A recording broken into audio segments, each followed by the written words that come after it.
Jesus, irmãos. Feche seus olhos, vamos orar pela palavra. Pai, em nome de Jesus, eu peço para que o Senhor fale conosco nessa manhã. Nós nos assentamos aqui, Senhor, na Tua mesa, para alimentar do Senhor e da Tua palavra.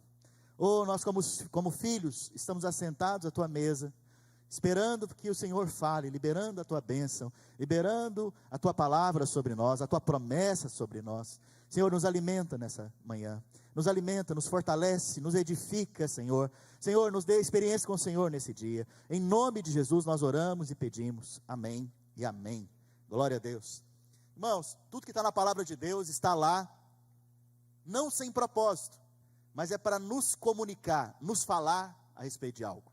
O Antigo Testamento é uma sombra da realidade que nós temos hoje. E a sombra, lá no Antigo Testamento, você vai ver que existiram várias batalhas, várias guerras, vários desafios de fé, várias situações. Tudo que está lá tem a ver com a sua realidade espiritual hoje. Nós vemos que no livro de Josué, por exemplo, o povo, ele se apropria da herança. Inimigos estão dentro daquela herança, estão lá resistindo à herança, e Josué, com o povo de Deus, vai vencendo cada inimigo, mediante a direção de Deus, mediante a palavra de Deus, mediante a fé. Nós vemos isso acontecer no livro de Josué. Mas depois de Josué, vem um outro livro chamado Juízes. Fala comigo, Juízes. Esse livro de Juízes é para mostrar a decadência espiritual do povo de Deus. Aquele povo de Deus lá é um símbolo, é um retrato, é uma imagem do povo de Deus hoje. Que talvez alguns de nós estamos vivendo uma decadência espiritual. Momento de derrota, momento de opressão, momento de luta, e em cima de luta, e não vence, não avança. Talvez é a sua realidade. Talvez você que está me ouvindo hoje, é a sua realidade. Nós vemos que em Juízes, então, existia uma marca daquele povo de Deus. Nós vemos que a Bíblia fala que aquele povo, aquela geração, ela não conheceu o Senhor, primeira coisa. Segunda coisa, não conheceu as suas obras. Essa era a característica daquela geração depois de Josué. Não conheceu o Senhor e não conheceu as suas obras. Sabe, o convite meu para você hoje é: conheça o Senhor. O meu convite para você hoje é: se você tem algum desafio, alguma batalha, conheça as obras do Senhor em favor da sua vida. Porque a história de todo homem de Deus, irmãos, a minha história, a sua história, é a história das obras de Deus em nossas vidas.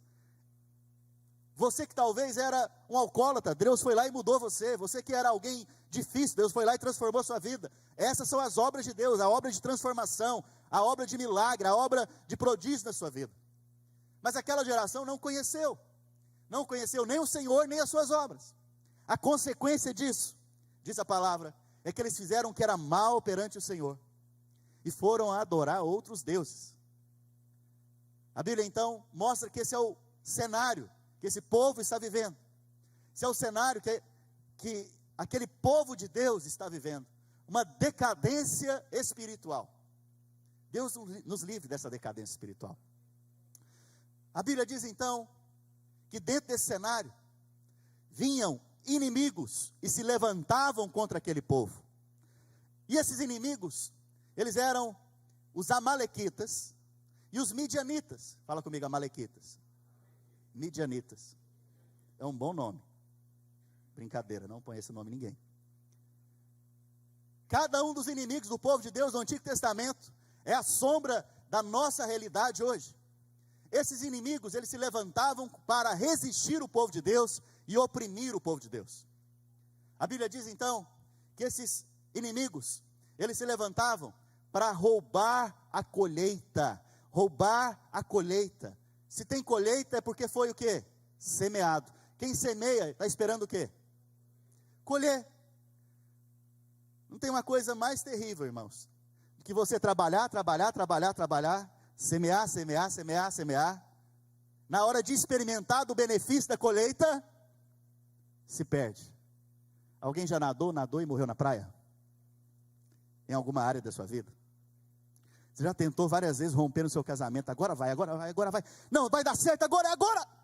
Pum, casa cai. Você já tentou romper várias vezes no seu trabalho? você investiu, você foi zeloso, cuidadoso, você fez tudo da maneira devida, na hora de ter o fruto, não rompeu. Já aconteceu com alguém? Com alguns. Eu me identifico com esses alguns, então. Aconteceu com mais alguém?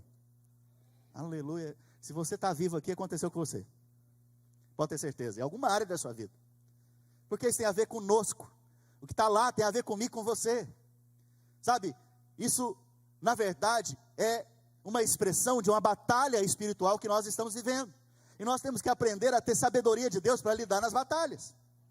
Nós temos que aprender a posicionar da maneira de Deus, não da sua maneira, não do que você acha, do que você pensa, do jeito que você acha melhor, não, da maneira de Deus para vencer aquilo que Deus nos colocou para vencer.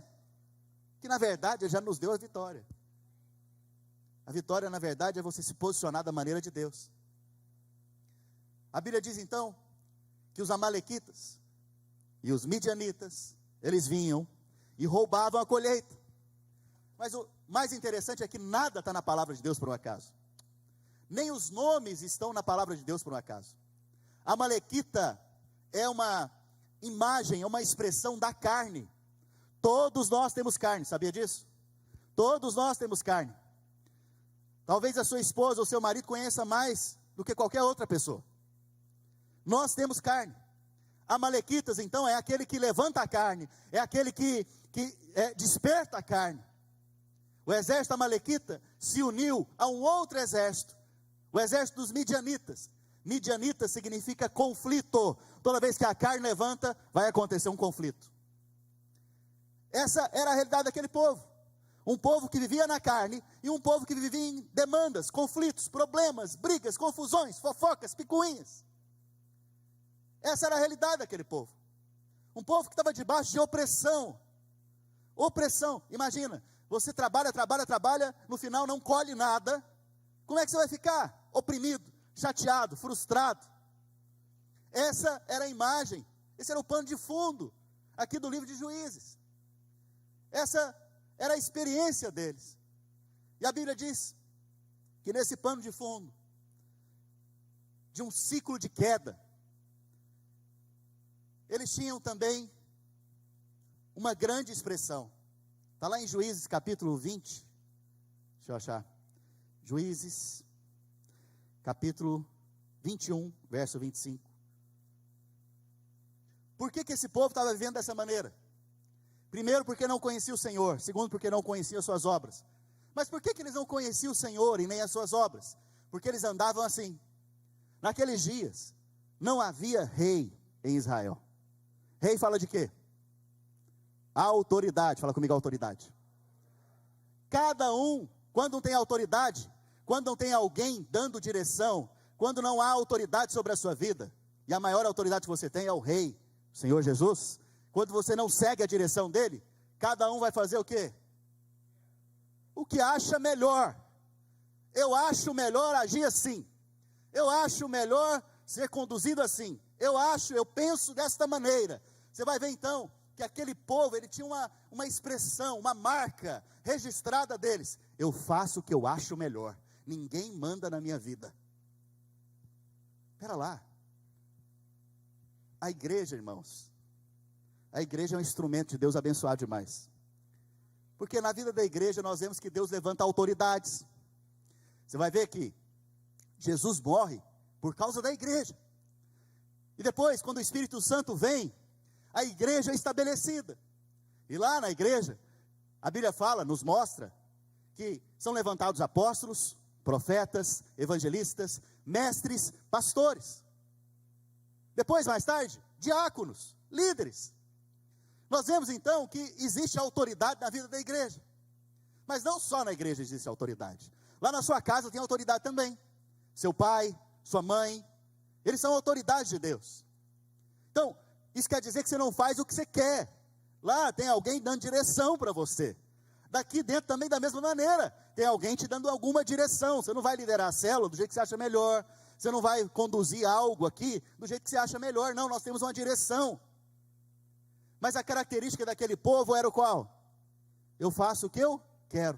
Essa é a geração lá fora, que faz o que quer, que faz o que acha que é melhor, independente de Deus, independente da palavra de Deus, independente da direção de Deus, independente do que Deus estabeleceu. A geração de jovens lá fora é a geração em que o conselho do pai não vale nada, o conselho da mãe não vale nada.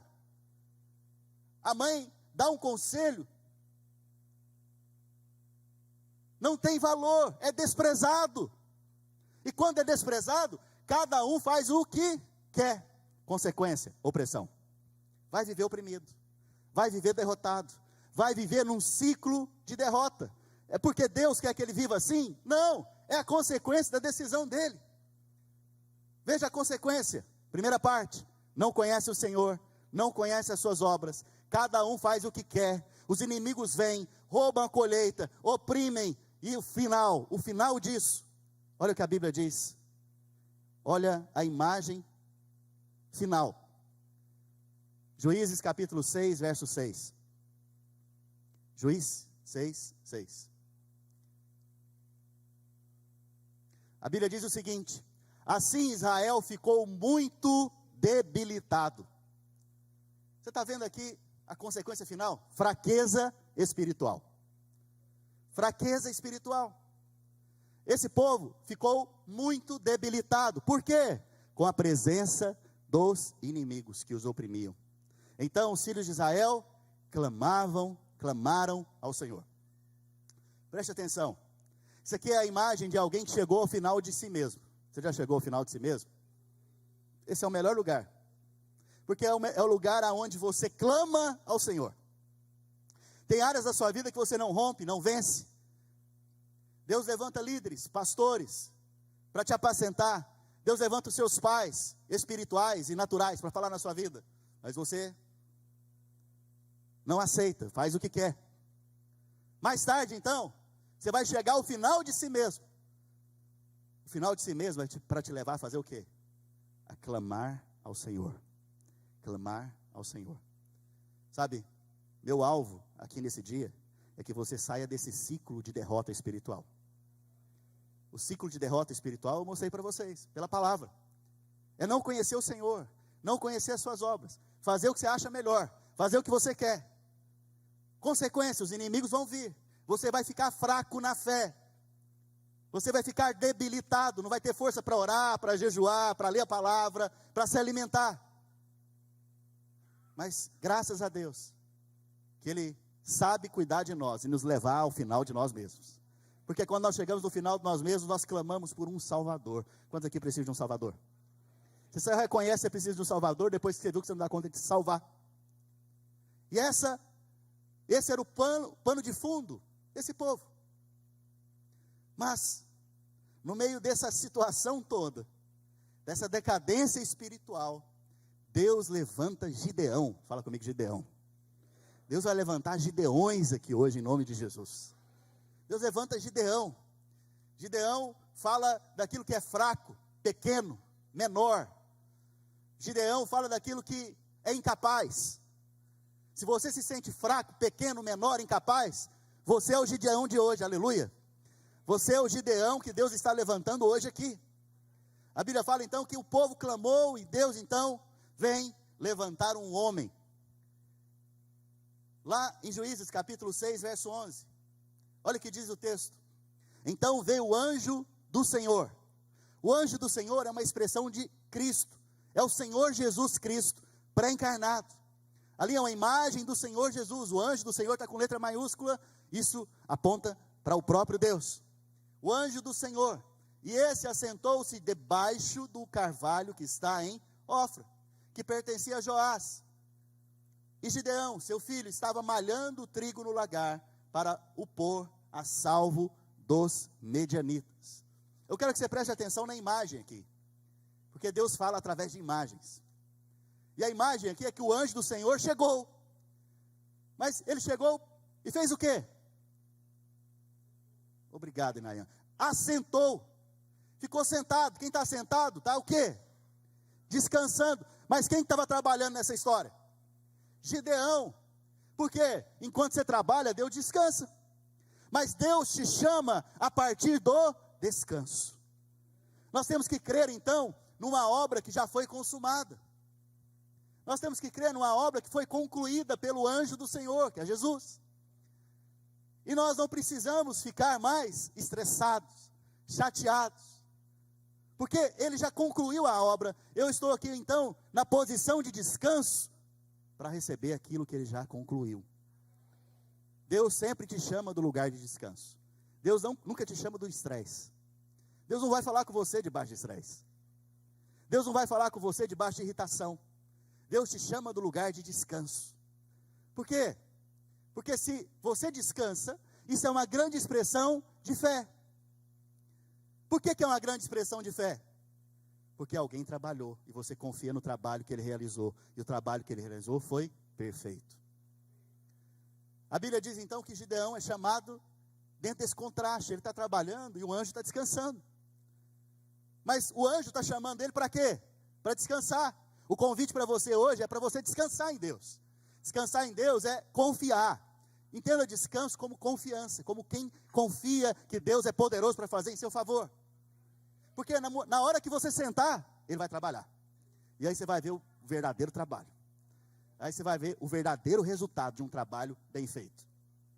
Desista então agora, em nome de Jesus, e deixa Ele tomar o seu lugar. Pois na verdade Ele já tomou o seu lugar lá na cruz. A Bíblia diz então que Gideão foi chamado. E ele estava malhando trigo no lagar. Nós não somos agricultores. Talvez algum aqui seja. Mas nós não temos essa cultura na maioria de nós. Nós temos aqui um engenheiro agrônomo, que é o Eliabe. Nós temos aqui uma família de semeadores, que é a família do pastor Marcos Nogueira. Eles entendem bem de agricultura. Mas a maioria de nós não. A maioria de nós não sabe o que significa malhar o trigo no lagar. Eu tenho que te explicar. Malhar o trigo, você não malha ele no lagar. Normalmente você malha o trigo nos montes. É lá nos montes onde o sol bate, né? Onde seca a casca da semente. É lá naquele lugar que você malha o trigo. Mas Gideão estava malhando o trigo aonde? No lagar. Lagar é lugar de pisar uvas. No lagar é lugar aonde você, depois da colheita das uvas, você vem então, coloca as uvas ali e começa a pisar as uvas. Sabe? O que você percebe aqui é que Gideão está de alguma maneira se escondendo e com medo. Ele estava se escondendo e com medo. E é interessante que o próximo versículo agora, no verso 12, aquele que estava com medo, ouve a voz do anjo do Senhor, dizendo para ele o quê? Então o anjo do Senhor lhe apareceu e lhe disse: o Senhor é contigo, homem valente. Que loucura! Porque a maior expressão nós vemos aqui na vida de Gideão é que ele está com medo.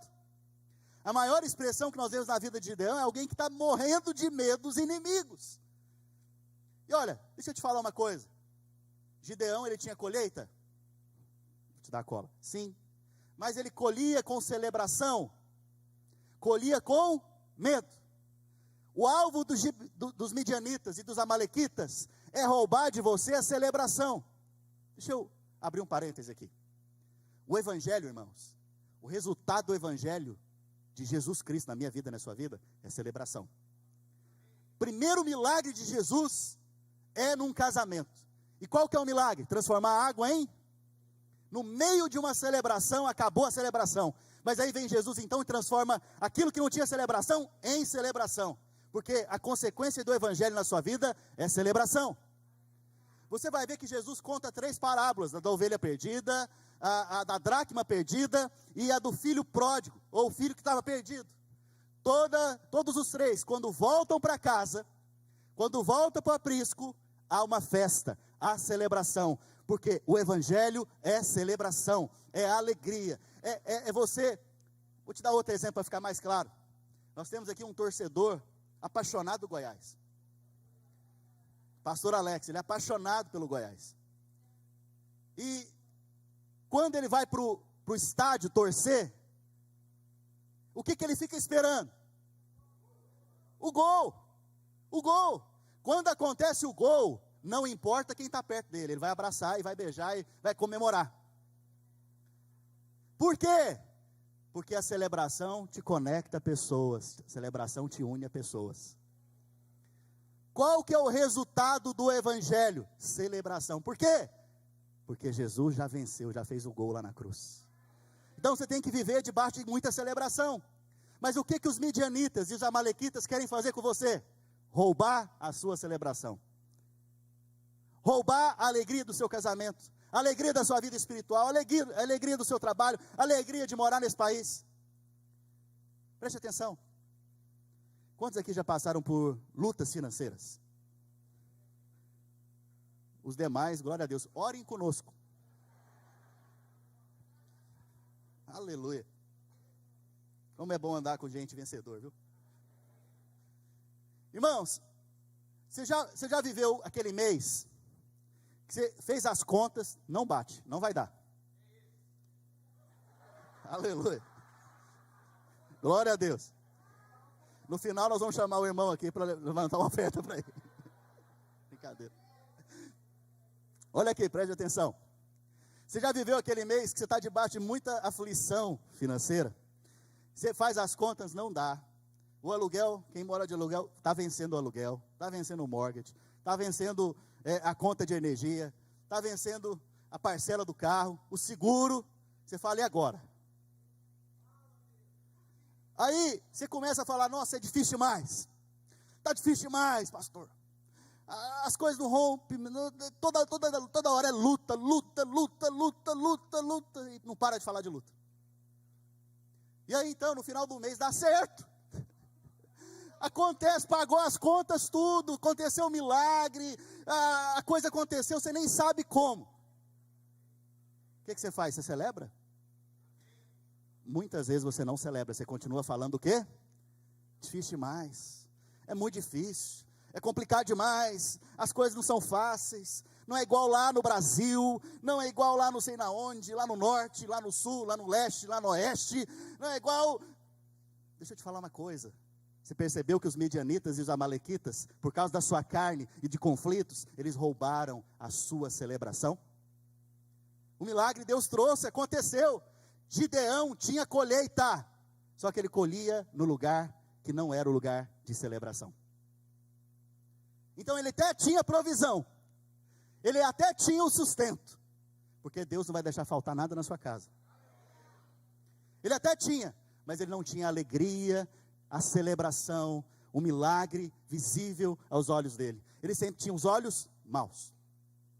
Sabe, tudo que tem a ver com Gideão tem a ver comigo e com você hoje, irmão. Tudo que tem a ver, olha a sua história nesse país, se você está aqui há muito tempo. Quantas vezes você já passou por desafios e veio sim um milagre, veio a resposta, e na hora de você celebrar, testemunhar, falar, proclamar, glorificar a Deus, você ficou calado. Não falo isso para te acusar, só para te mostrar como que esses demônios, essa resistência espiritual opera na nossa vida. Nós preferimos falar do problema do que falar daquele que soluciona o problema. E depois que vem o milagre, nós nos calamos. Mas antes do milagre falamos tantas coisas. A Bíblia diz então que Gideão é chamado desse lugar. Ele é chamado para que a celebração fosse restaurada na vida dele.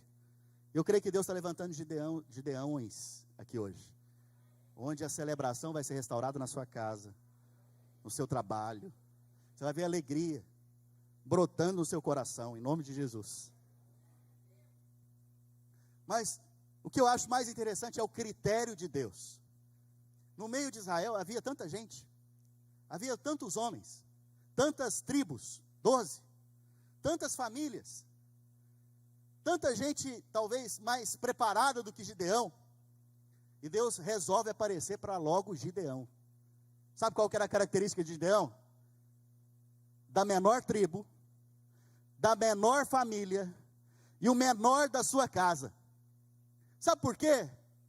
Porque Deus quer mostrar para mim e para você, que não é a sua qualificação que vai garantir o milagre na sua vida. Porque não precisa da sua qualificação para milagre acontecer na sua vida. Não é o seu nome, o nome da sua família, o nome que você carrega, que vai produzir coisas boas na sua vida, simplesmente. Sabe? E comparado com os outros, você tem que ser mesmo o menor. Eu não sei se você percebeu, é o lugar de humildade. O lugar de humildade é aonde a graça de Deus te levanta e flui. Sabe, a Bíblia fala que Gideão é esse cara que fala do improvável. Talvez é improvável que você tenha um documento aqui nesse país hoje. Talvez é improvável que você tenha condições de avançar na sua vida espiritual hoje. Talvez é improvável que seu casamento avance. Talvez é improvável que você case. Talvez é improvável muitas coisas na sua vida. O Gideão é um improvável e Deus foi ao encontro dele. Hoje ele vai ao seu encontro também. Sabe o que é humildade? Deixa eu te explicar o que é humildade. Muitas vezes as pessoas não entendem o que é humildade. Talvez humildade para alguns é aquele que está lá pobrezinho, coitadinho. Isso não é humildade bíblica. Não é. A humildade é você crer no que Deus fala a seu respeito e aceitar o que Ele disse a seu respeito. Isso é a verdadeira humildade. Humildade é receber o que Deus fala a seu respeito. Agora Gideão tem que ser humilde para crer que ele agora é valente, vai na sua força. Isso também você precisa de muita humildade. Porque o que você está vendo aí fora, talvez acontecendo na sua vida, é só fracasso, é só derrota, é só problema, é só batalha, é só opressão. E aí vem o Senhor e fala para você agora: homem valente, vai nessa força. Só os humildes acreditam num negócio desse e creem que Deus pode fazer algo dessa maneira com você. A Bíblia fala que Gideão então responde ao anjo. Juízes capítulo 6, verso 16. Tornou-lhe o Senhor: já que estou contigo, ferirás os midianitas, como se fossem um só homem. Veja o verso 15, vamos ver o verso 15, a conversa anterior. Ele disse: ai Senhor meu, com que livrarei Israel? Eis que a minha família é a mais pobre em Manassés, e eu o menor da minha casa. Então ele está olhando para quem nesse momento? Para ele. Sabe, o alvo de Deus é tirar os olhos de você e você começar a olhar para Cristo. O alvo do Senhor, todo domingo aqui, ao manifestar a palavra dele na sua vida, é que você pare de olhar para você e comece a ver Cristo na sua vida. No verso 16, então, o anjo responde. Ele fala o quê? Ele fala: olha, já que eu estou contigo, por que Gideão vai vencer? Porque o Senhor está. Por que você vai ter vitória sobre as suas batalhas? É por sua causa? É porque você é de uma família grande? É porque você é de uma igreja que o povo ora? Não, não é por isso. É porque o Senhor está com você. Essa é a única maneira de nós obtermos vitória, irmão. A única maneira é o Senhor está conosco. O Senhor é comigo. Você pode dizer: o Senhor é comigo? Aleluia. Sabe, o Senhor é conosco. E ele então, ele diz: porque eu sou contigo. Você vai ferir os midianitas como se fosse um só. Aleluia. Mais tarde você vai ter que entender a implicação disso. Mais tarde, diz quantos midianitas eram e amalequitas. Por volta de 135 mil. 135 mil na conta de Deus é um só homem. 135 mil problemas, batalhas, opressões, situações que você tem vivido, na conta de Deus é um só. Ele só precisa que se você se levante, porque quando você for batalhar com esses 135 mil, Ele vai te dar a vitória como se fosse a energia para gastar com um só. O resultado é assim, extraordinário. Deus está mostrando para Gideão agora que Ele está levantando ele contra os inimigos. Da mesma maneira, hoje você está aqui me ouvindo, você não está aqui por um acaso. Tudo que tem a ver com Gideão tem a ver com você hoje, comigo hoje. Deus está nos levantando contra os nossos inimigos. E por maiores que sejam, por grandiosos que sejam, são como um só inimigo, como um homem só. Qual que é mais fácil? Você vencer 135 mil homens ou um homem só? Alguém aqui comigo? Um só homem. Você está vendo então que Deus está dando para você poder para enfrentar os seus inimigos, para enfrentá-los e vencê-los como se fosse um só homem. E o alvo de Deus então é tirar os olhos de Gideão de si mesmo e colocá-los nele. Agora, Gideão então, a fé dele foi despertada. Talvez a sua fé agora, ao falar dessas coisas, está sendo despertada. E ele chega então no Senhor e diz: Senhor, me dá um sinal. Se o Senhor estiver aqui comigo, quando eu trouxer o sacrifício, eu creio que o Senhor vai me dar os inimigos na minha mão. O anjo falou para ele: olha, pode ir lá buscar o sacrifício, que eu vou estar te esperando aqui. O primeiro sinal que Gideão pede é o sinal do sacrifício. Deixa eu te falar uma coisa. Nesse processo de vitória que Deus vai trazer sobre a sua vida, é bom você lembrar de 4 sinais que Gideão pediu. O primeiro deles foi o sacrifício.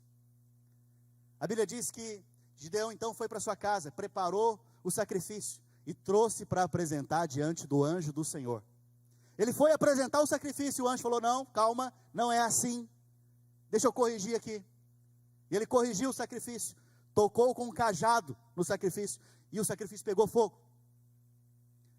Essa história é uma história que está lá como sombra da realidade que nós temos hoje. O primeiro sinal de que Deus vai te dar a vitória sobre os inimigos é o sacrifício de Jesus na cruz do Calvário. Quantos viram o sacrifício de Jesus pela fé? Se você viu, isso é um grande sinal que você já tem a vitória sobre os seus inimigos. Eu não sei se você percebe, mas esse primeiro sinal vai produzindo fé no coração de Gideão, que antes estava olhando para quem? Da mesma maneira, todo domingo eu estou aqui para fazer você olhar para quem? Para Jesus, para o sacrifício de Jesus na cruz do Calvário. Quando você olha para o sacrifício, você vai ganhando fé para crer que Deus vence os seus inimigos. A Bíblia diz então que Gideão, não satisfeito, ele pede mais um segundo sinal. Senhor, eu creio, mas me dá mais esse sinal. A Bíblia diz então, lá em Juízes capítulo 6, verso 22. Viu Gideão que o anjo do Senhor, que era o anjo do Senhor, e disse: ai de mim, Senhor Deus, pois vi o anjo do Senhor face a face. Preste atenção. Quantos querem ter uma experiência de ver o Senhor face a face? Gideão teve essa experiência, não é maravilhoso? Só que depois que ele teve essa experiência, o que ele ficou? Próximo versículo. Ele ficou com medo, porque ele falou: ai de mim. Ficou morrendo de medo. Qual foi a resposta do anjo? Porém o Senhor lhe disse: paz seja contigo. No Novo Testamento, quem que falava essa expressão? O Senhor Jesus. O Senhor Jesus falava: paz seja contigo. Você pode falar para o irmão que está ao seu lado: paz seja contigo? Só para dar uma despertada no espírito dele, aleluia. Sabe, Gideão estava com medo. Com medo de quem agora? Dos inimigos? Não, com medo de Deus. Na nossa caminhada cristã, irmãos, preste atenção, olha aqui para mim. Na nossa caminhada cristã, em muitos momentos nós somos tentados a ficar com medo de Deus. Deus me abandonou, Deus não está comigo, Deus me rejeitou, eu tropecei, eu caí e Deus não está mais comigo. Mas isso é uma mentira, que o inimigo traz a seu respeito. Porque Ele está contigo todos os dias da sua vida, até a consumação dos séculos. Essa é a promessa de Jesus para nós. Então, Gideão ficou com medo. Ele não creu que o sacrifício ali da cruz, em outras palavras, foi suficiente. Mas qual foi a resposta do anjo do Senhor? Paz seja contigo. E a partir de então, a Bíblia diz: não temas, não morrerás. Veja, primeiro o anjo fala de paz, depois ele fala: não tenha medo, porque Gideão estava com o quê? Medo de Deus. E por fim, falou para ele o quê? Você não vai morrer. E por causa disso, a Bíblia fala que Gideão levantou um altar para Deus. e deu o nome daquele altar de o Senhor é a minha paz. Você pode dizer para o Senhor hoje que Ele é a sua paz? Qual foi o primeiro sinal? Sacrifício. Aonde aconteceu o verdadeiro sacrifício? Na cruz. O Cordeiro de Deus, que tira o pecado do mundo, estava na cruz do Calvário, e lá aconteceu o sacrifício. Porque o sacrifício aconteceu, hoje eu sou justo pela fé. Eu fui justificado em Cristo Jesus, e a consequência da justificação é a paz. Paz. O maior sinal que você é justificado é a paz. Gideão pediu 2 sinais, mas ele não parou aí. Ele pediu mais um. Isso tem a ver conosco também. A nossa fé, ela não é uma fé pronta, é uma fé que precisa ser exercitada. A sua fé e a minha fé é uma fé que precisa ser exercitada. A Bíblia fala que o caminho do justo é como a luz da aurora, ele vai brilhando mais e mais, até que seja dia perfeito. A Bíblia fala que a nossa fé, ela vai sendo exercitada de fé em fé, de glória em glória. Sabe, eu creio que Deus está nos levando nesses dias a exercitar a nossa fé. E a nossa fé, ela é exercitada de que maneira? Pedindo sinais para Deus. Pastor, você está falando que eu tenho que ficar pedindo um sinal? Se aquela folha da árvore cair, é porque Deus então quer que eu faça isso ou aquilo? Não. A Bíblia fala que aqueles que são filhos de Deus são guiados pelo Espírito de Deus. Hoje você não precisa de sinal exterior. Você já tem um sinal dentro de você hoje, que é o Espírito Santo. E o Espírito Santo, ele testemunha para você a paz dentro do seu interior. Pastor, mas o que é pedir os sinais? É pedir para que Deus fale com você. Por isso que domingo você se assenta aqui para receber a notícia do sacrifício que foi perfeito. Por isso que domingo você assenta aqui para receber a notícia da paz. Mas agora, Gideão pede outro sinal. E o sinal que ele pede é da lã. Ele fala, Senhor, só um detalhe, irmãos. Depois desse segundo sinal, a Bíblia fala que Gideão, ele teve tanta fé, que ele começou a destruir os altares de Baal que existiam em Israel. Se eu colocar um monte de ídolo aqui em cima, como que você vai se sentir aqui nesse culto? Você vai falar, nunca mais eu volto nesse prédio aqui dessa igreja. A Bíblia fala que Israel estava cheio de ídolos nas casas. Haviam ídolos dentro dos lares. Baal, os Baalins. Dentro desses ídolos, esses ídolos, eles pediam sacrifício de crianças. Sacrifício de crianças. O povo de Deus estava idolatrando. Pastor, mas nós não fazemos isso. Aleluia, glória a Deus, não fazemos mesmo. Mas aquilo ali é apenas uma sombra da realidade. O que é idolatria? Idolatria é você colocar algo no lugar de Deus. Hoje, nós não temos ídolos em casa, mas nós colocamos o trabalho no lugar de Deus muitas vezes. O nosso tempo no lugar de Deus. Nosso tempo para Deus, para outras coisas. Nossas prioridades são invertidas. Sabe? A Bíblia fala que então, Gideão, ele começou a falar, olha, em outras palavras, tenha tempo para Deus. Consagre-se ao Senhor, consagre sua casa ao Senhor. Ele começou a destruir os altares, os ídolos, lá em Israel. Sabe qual foi a resposta do povo? Ficaram felizes, alegres, satisfeitos. Não, começaram a perseguir Gideão. Começaram a querer matar Gideão. Porque quando você se levanta para falar, olha, você tem que ter tempo para Deus, você tem que servir o Senhor, o que a pessoa normalmente vai falar para você? Sai da minha frente. É você que paga minhas contas? Não, não sou eu, é o Senhor. Preste atenção.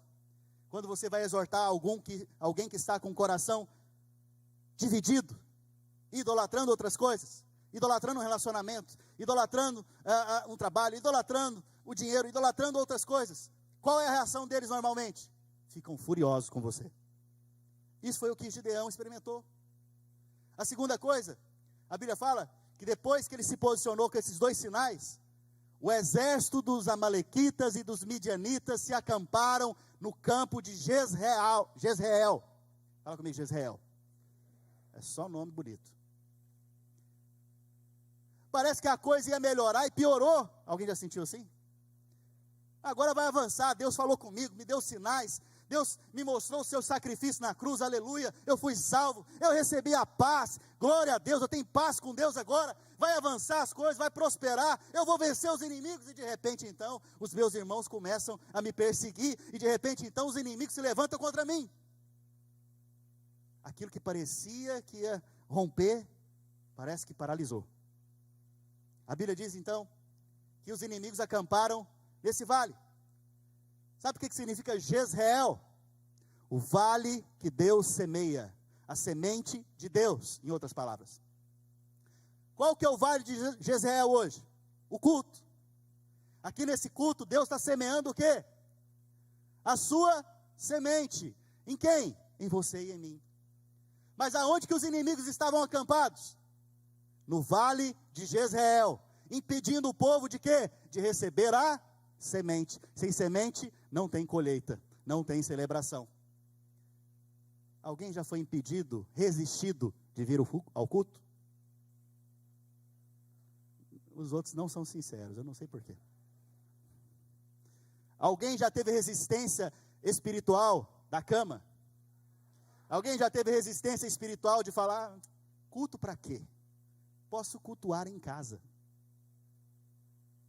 O povo podia sim cultuar em casa, mas tem o vale de Jezreel, que é o lugar onde se semeia a semente de Deus, que é o lugar onde Deus libera a semente, que é aqui no culto. Sabe, você percebe que os inimigos se levantaram contra a semente que é a palavra. Sempre que Deus quer fazer algo na sua vida, Ele vai fazer por meio do Espírito e da palavra. Se ele resiste à palavra na sua vida, se o inimigo resiste à palavra na sua vida, você não vai experimentar os milagres de Deus. Então a vida de Gideão parecia que ia melhorar, irmãos, e piorou. A vida de Gideão parecia que agora vai, mas paralisou. Aumentou os problemas, aumentaram os problemas. Você já começou a se posicionar em Deus, e os problemas começaram a aumentar? Pois é, Gideão estava vivendo a mesma coisa. E a vida de Gideão é a nossa vida. Agora então ele vai pedir um próximo sinal. Porque a fé vem pelo quê? E ouvir a palavra de Cristo. A primeira palavra de Cristo que Gideão ouviu foi a palavra da cruz, do sacrifício. E ele recebeu fé. A segunda foi o resultado da cruz, a paz, que excede todo o entendimento. Mas agora, nós vamos ver que Gideão pede outro sinal para Deus, para o Senhor. Ele fala, olha, eu vou pegar um novelo de lã. Lã vem da onde? De cordeiro, de ovelha. E vou colocar aqui fora. Se amanhã de manhã, quando eu acordar, ela estiver encharcada, e em volta dela tiver tudo seco, é porque o Senhor vai me entregar os meus inimigos, os nossos inimigos nas nossas mãos. A Bíblia fala que ele fez isso então. Ele pôs a lã lá e foi deitar, foi dormir. Levantou no outro dia, como que estava? A lã encharcada, em volta, seco. Aí ele fala, não, eu quero pedir mais um sinal para Deus. Ninguém está aguentando esse tanto de sinal, né? É a última parte da palavra, viu, irmãos? No próximo domingo eu continuo a segunda fase dela. Preste atenção. Aí ele falou, tudo bem. Senhor, tem paciência, seja gracioso comigo, ele fala. Mas mais uma vez, se o Senhor está conosco, se o Senhor vai nos dar os nossos inimigos nas nossas mãos, eu te peço, que esse novelo de lã, amanhã, quando eu acordar, ele esteja seco e em volta molhado. O inverso agora ele pediu. Quando ele acordou de manhã, o que aconteceu? Tudo estava molhado em volta e o novelo de lã seco. Preste atenção. Qual é a mensagem aqui? Para que haja um novelo tem que haver ovelha. Jesus é o Cordeiro de Deus, que tira o pecado do mundo. A maneira que ele tira o pecado do mundo é sacrificando o Cordeiro. Depois que você sacrifica o Cordeiro, o que resta? A lã. A lã, então, é um símbolo do sacrifício de Jesus. A Bíblia fala que esse novelo, na primeira vez, ele deveria ser molhado pelo orvalho do céu. orvalho do céu é um símbolo do quê? Da graça de Deus. Jesus, irmãos, é aquele que veio do céu, cheio de graça e verdade. Ele veio molhado da sua graça, molhado. Mas lá na cruz do Calvário, o que aconteceu com ele? Ele recebeu a devida punição, o fogo de Deus, a ira de Deus, lá na cruz do Calvário. Isso aponta então para o segundo sinal, para o quarto sinal, na verdade, que Gideão pediu. O novelho ficou seco, e ao redor ficou molhado. Lá na cruz do Calvário, Jesus secou, para que eu e você fossem molhados pela graça de Deus. Para encerrar, eu não sei se vocês perceberam, mas o que Gideão viveu e pediu antes da batalha, foi para que Deus falasse com ele. O que você tem que aprender todo domingo ao estar aqui, é pedir para Deus, fala comigo. E Deus não vai falar com você de outra coisa, a não ser da obra de Jesus Cristo na cruz, e da sua obra redentora para nós. Ele vai falar do sacrifício, ele vai falar do resultado do sacrifício, ele vai falar da sua graça poderosa, que nos encharca e nos capacita. Na verdade, a graça de Deus você só pode recebê-la se você estiver nos lugares de humildade, como Gideão esteve. Sabe, permaneça ouvindo a mensagem, permaneça ouvindo a palavra. Esse é o moral da história. Permaneça ouvindo a mensagem, diariamente. Permaneça ouvindo a cada domingo, permaneça ouvindo a mensagem do Evangelho, permaneça. Enquanto você permanece, fé vai sendo gerada no seu coração, fé vai sendo acrescida a você, a ponto de você se levantar agora e ir contra os medianitas, como se eles fossem um só homem. Mas você precisa de ter fé, mas Ele sabe nos dar a sua fé. Vamos ficar de pé? Aleluia.